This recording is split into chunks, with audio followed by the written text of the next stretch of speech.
ህይወት ግን ቀደም ይል የጎደለኝ የምትለው ነገር ምንድነው? አቤት ጤና ሁሉ ነገር ሙሉ ነው።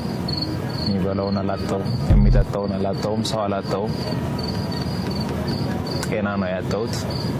እግዚአብሔር ግን እንደሚያድነኝ አምናለሁ። እሱ ይፈውሰኛል።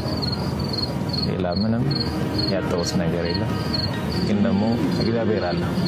ከሁለት ወር በኋላ ግን ከሀገር ውጭ እሄዳለሁ፣ ታከማለሁ። የምርተን ነው?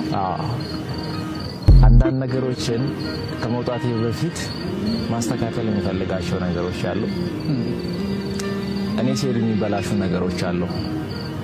እኔ እስከሚመለስ ድረስ እኔ የጀመርኩት ራዕይ መንቀሳቀስ አለበት፣ ቆሞ መጠበቅ የለበትም።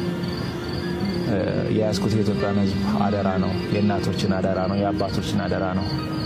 እኔ አንድ ሰው ብቻዬን ብዙዎችን እየመጥፋት የለብኝም።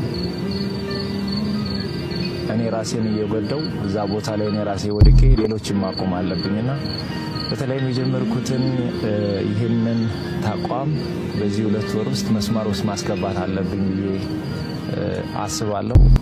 ይህንን ለማድረግ በቅርቡ ወደ ደቡብ አፍሪካ እሄዳለሁ። ደቡብ አፍሪካ ላይ ደጋግ ልብ ያላቸው ኢትዮጵያውያን አሉ። ለዚህ ራዕይ ድጋፍ ያደርጋሉ። መሰረቱን መጣል እፈልጋለሁ። ከኔ ጤና የሚያስቀድመው የዚህን ተቋም መሰረት ማስቀደም ነው።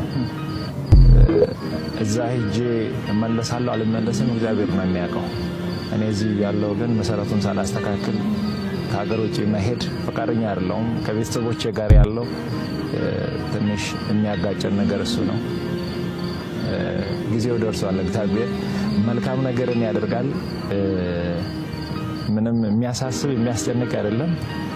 እግዚአብሔር በእኛ የጀመረውን በእኛ ይጨርሳል።